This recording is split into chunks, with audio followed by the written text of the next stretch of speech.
Pozdrav dragi moji kolekcionari i ljubitelji starih kovanica. Serbian Coin, novi YouTube kanal.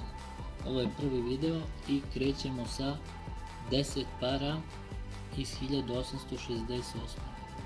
na kojem se nalazi Mihajlo Obrenović. Mihajlo Obrenović je rođen 1823. a ubijen 1868. Bio je knez srpski i imao je dve vladavine. Od 1839. do 1842. i druga vladavina mu je bila od 1860.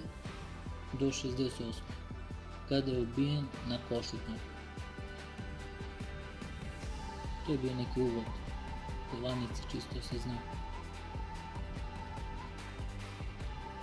Kovanica ima 10 grama, prešnik je 30 mm i debljina 1,85 mm.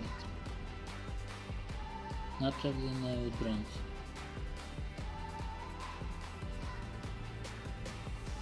Cena joj se kreće oko 100 evra.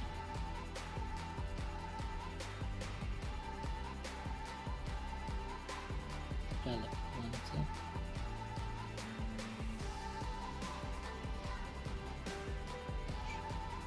Jedan krug.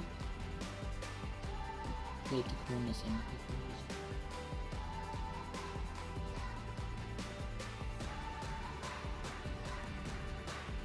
I to bi bilo to.